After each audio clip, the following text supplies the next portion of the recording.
This video is about energy and leadership. What's the connection between the two? How do you become an energized leader, and why is that advantageous at all? And who are Daniel Pink and Richard Leider with reference to this conversation? Coming up next.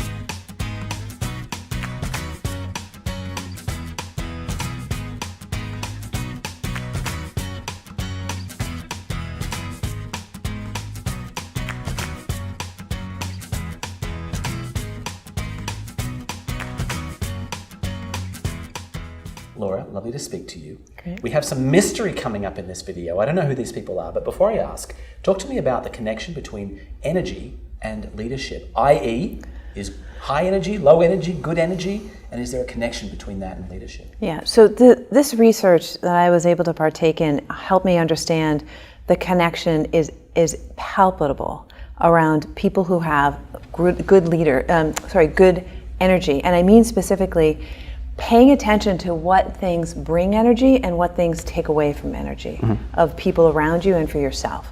So if you notice, for example, when you create and have a group of people come together and there's a compelling reason for them to come together, there's usually energy that's both positive and negative. And actually both are important. You want the dark side and the light side together of it. And I mean this from a standpoint of a paradox. If a leader is only talking about the bright, shiny things and how great things are going to be, they're going to be perceived as Pollyannish.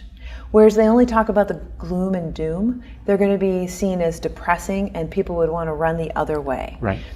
What we find is it's the combination of both sides of that equation, which means you're acknowledging the heaviness or the dark side of something that's happening while also showing hope and opportunity. It brings, actually, by having both of those together, brings the energy up to being much more realistic, focused, and having clarity about a path forward. But it requires you to understand the role of how both of those play into creating something that you can move forward with. So what I'm hearing is good energy versus bad energy. And I want to just get more specific about that, which lead to those outcomes you've mentioned. Is good energy high energy? Is that a leader who's an energizer bunny and constantly running around and got good juice? What does good energy kind of mean? So it's a great question. So how I interpret it is I notice that when my energy, and I'll speak from a first person on this one, and the clients that I'm working with, I notice for myself when I am in a centered place, when I know the clarity of my direction, when I know that there are good people around me who have the best of intentions, when I know that we have a short-term goal, we're making progress towards it, that aligns with our long-term, that brings me energy. Compared to, we get into the Eeyore effect. It'll never happen, we're doomed. Or like just the grind. Just the grind. It sucks the energy out of us. So there are practices that we put into place to help people recognize what they do have and what's possible compared to what's not possible. It doesn't mean that we ignore the not possible side. We take that data into consideration, but then we leverage it for planning purposes. So the two to come together to kind of create a friction. That's what I'm saying, like when we were talking earlier about teams where you want there to be conflict. You want there to be enough of wrestling around so that together you can see what can happen in that next idea that comes up. So it's both the positive and the negative ions when they're doing, the energy fields itself, like even electricity for a light bulb. You have to have both the positive and negative to make it go on. Absolutely. So we're talking here about energy and leadership, and a couple of mystery individuals showed up. Someone called Daniel Pink. Who is Daniel Pink, and what is the Daniel Pink drive or motivation? So he wrote a book called Drive, and it's a wonderful book and a great resource for people to look up online. And in essence, what I gained from it was everyone's motivation is really seeped into purpose, like something bigger. So if you throw more money at them, and now here's the kicker. You have to pay people a certain amount, like a threshold, and he gets in there. You can't just not pay people an amount of money. In certain cases, you have to meet a certain threshold. But after that point, he also talks about being able to actually do really important work that drives from a motivation that's intrinsic, something that's coming from the inside. Now, I just said this where you have to have sort of baseline pay. I'm going to come actually from another side of the story.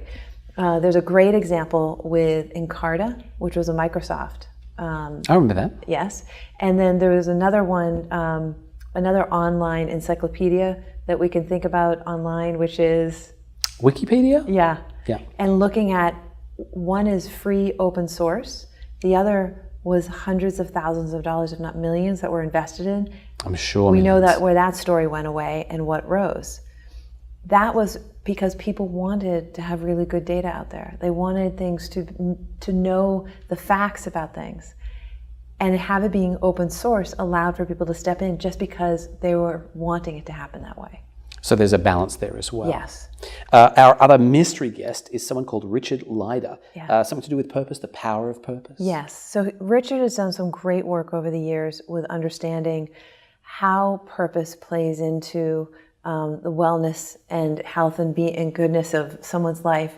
He's also spent time creating something called it's a great card deck as well, called calling cards, to help people get closer to their purpose. So he's just a wonderful resource, and I'd highly recommend using his as a path forward and guiding to getting closer to this as well. I don't think there's any one right way, and I have his information in the back of the book, The Pocket Guide to Purpose, as a resource to help that path.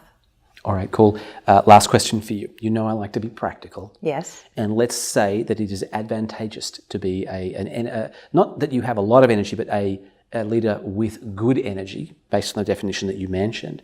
What are some things that we can do to get to that good energy space as an individual, as a leader? Yeah. I think there's a whole premise where a friend of mine would say, you're useless to me unless you take care of you. And I think there's a very deep premise here where we have to put on our own oxygen mask first before we can help others. So keeping really clear about what makes me healthy and have my energy flow. And when I take care of me, the energy actually comes out of me in a way where people want to do more on this front with me. And I think there's a very important part here about paying attention to, do we really understand what energy we're giving off? How are we really showing up? Because if we're miserable on the inside and we put on a smiley face, we actually leak. And we leak in a way that it may not be like there's something dripping out of us, but we leak energetically, and people feel that disconnect. And they know when it's not in line. So the more closely we can understand the inside game of what's happening with us, with the actions and behaviors, creates a connection and an implicit trust. That's where we as leaders need to know how our own energy impacts others and making sure it's aligned. You've spoken about two things there. Yeah. I want to go back to the first. Theoretically, that was my final question, but here's my final question. It's your real final question. Well, we'll see how it unfolds. I'm actually talking now again, harkening back to our video on women. And when you talk about this and the idea that you have to take care of yourself first, I would argue that some of the women in my life are taking care of other people first. Yeah. And they're left with whatever's left. Right. And honestly, whatever's left is not enough. Yes. So taking care of kids, yes, taking care of perhaps business outcomes, taking care of a house, taking care of theoretically moving a family to Australia, let's say. Is there a relationship, or is there research supporting a difference in this behaviour between men and women? Yes. And this is where we talked earlier about how women overrow the boat and how we think we have to do it all alone. And that's not the case. We actually have to do a better job. And one of the hurdles that women do is they isolate themselves. We isolate ourselves. And we think that the last thing we should do, for example, is go to a networking event. When in fact, it is our network that helps us, not just on a personal basis. And we think about networking for business purposes, but it's absolutely essential that we have that connectivity to communities outside our day-to-day and give ourselves the permission. And this is the funny thing.